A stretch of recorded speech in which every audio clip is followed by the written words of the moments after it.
Mario gang, welcome back to my channel. So today we're going to be doing some renovations or upgrades, I would say, to the baby's room. It's some molding. I just want to show you guys my process.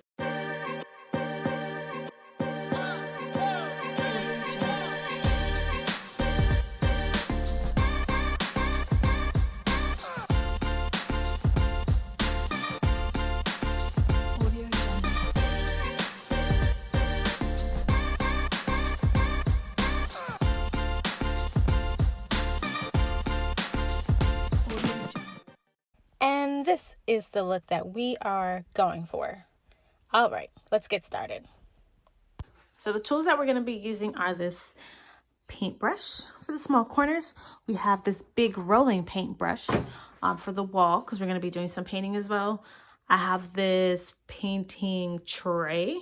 It's just rubber, nothing crazy. It's plastic. This actually came in a set at Lowe's. I got actually all of these, well, most of these things at Lowe's. We have this Miterbox because we're going to be doing some cutting. Also this Caulk.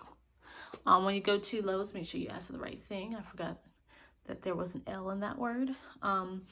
So we also have this here leveler. It's a pretty cool thing. Never used it before, so we'll see how that goes. All right, we also have this painter's tape.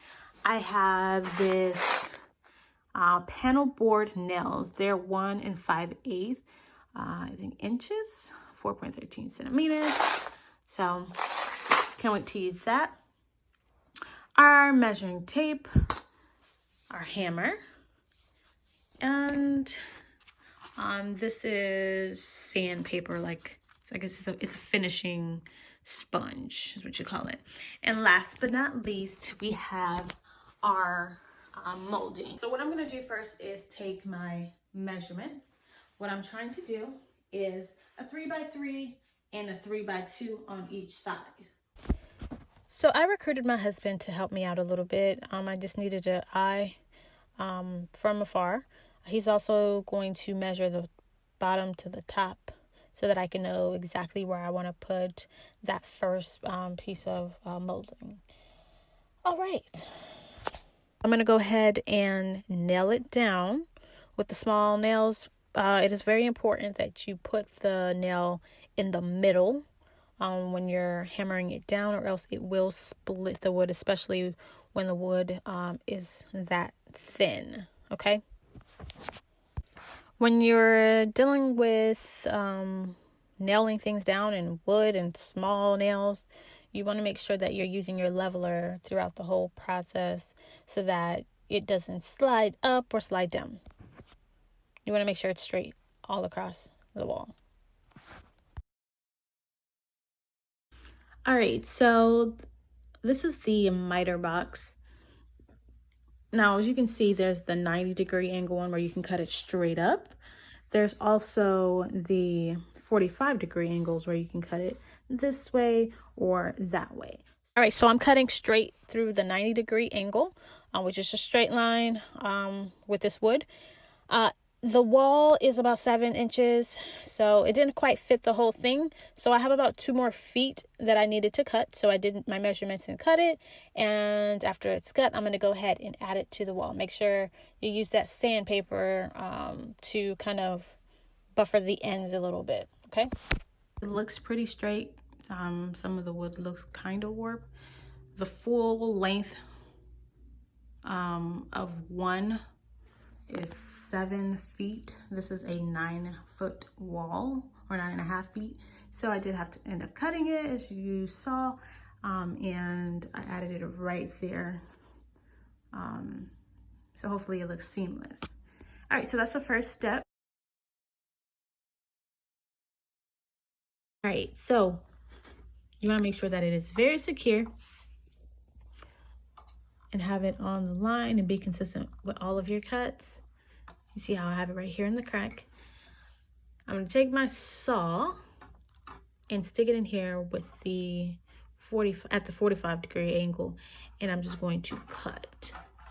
Okay, so this is just me here, so I'm going to cut it and show you what it looks like in the end. And boom, this is what it looks like cut. As you can see, it is at a 45-degree angle.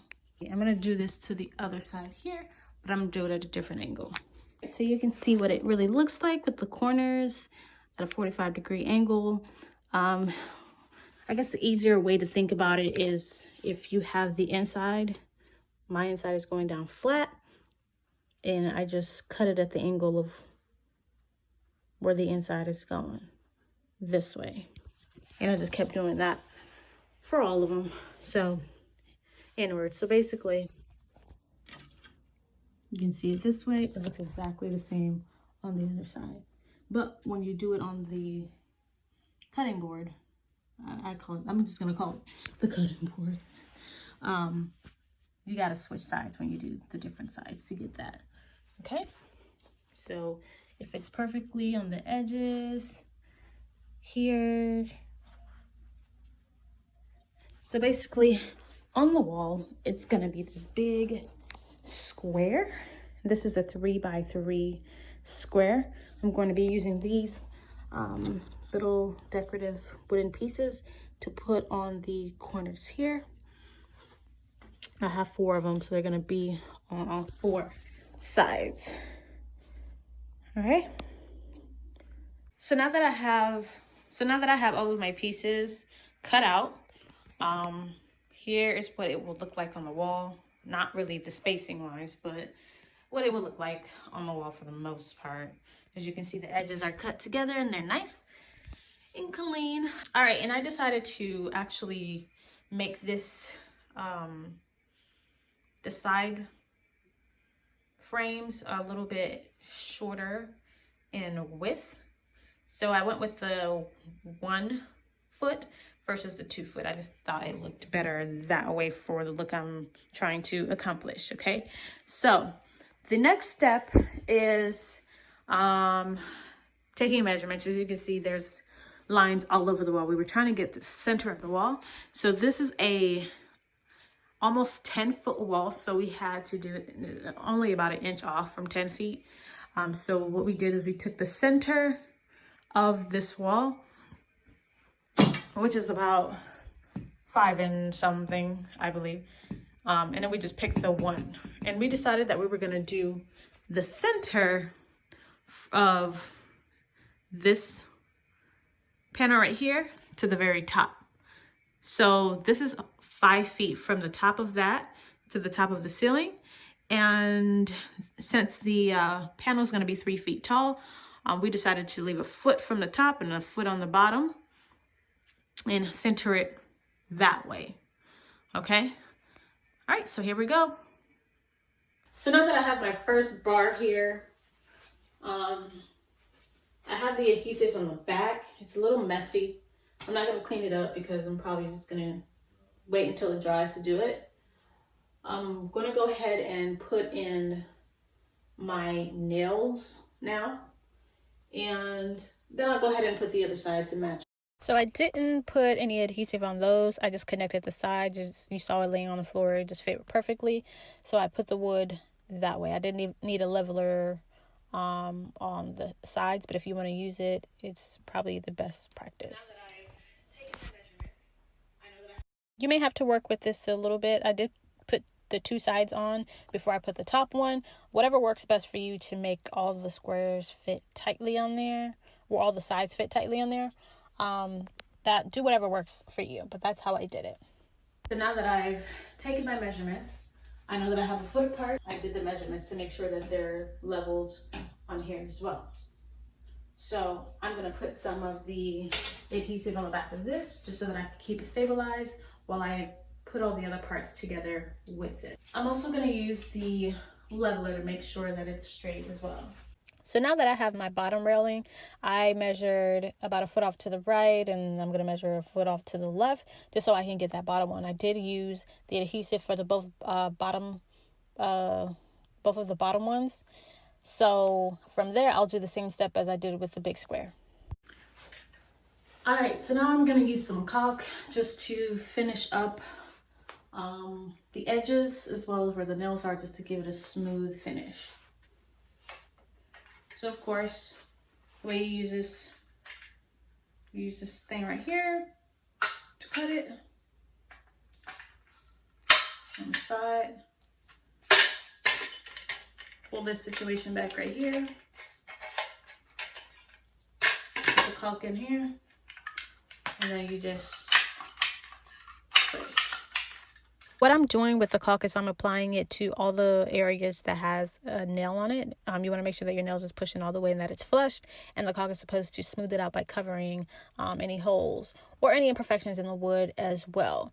All right, and you'll also see me going on the sides, both the inside and outside edges, just to cover any of the holes on between the wall and the wood.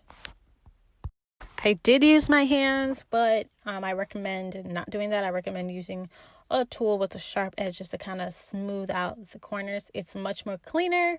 But again, if you choose to use your hands, that's perfectly fine as long as you make sure you clean up the edges and do not put too much caulk. Again, remember that the purpose of the caulk is to make everything have a smooth finish, no holes, no imperfections. All right, so this is the final product after the caulk. Now I am going to paint. You don't see me doing it here, but make sure you use painter's tape on the edges, the baseboards, and the ceiling so that you can paint and you don't get it on any other wall. Make sure that you cover up any holes that there may be with the small paintbrush as well. Okay, so we're just flushing this out with blue paint. And this is what the wall looks like completely painted. This color, I do not remember what it is. I can't remember the name of the color, but I will post it up here for you. So now what I'm doing is I'm going in with the gold paint, and I have this here Treasure Gold by Folk Art is the name of the company. Okay, now this part took a lot of time to say the least. It's very intricate detail. I did use the gold paint to paint the inside of the squares and the rectangles, as well as those decorative pieces on the corners. You will have to do multiple layers because it's not the most expensive paint. It is crafting paint. It just stands out very much. So it was cute. I did use a very thin painting brush, so something that you would use in arts and crafts. The way that I got my lines on the inside was by using painter's tape as well. And this is the final product. I'm going to back up so that you can see it. Boom. Regal. So rich.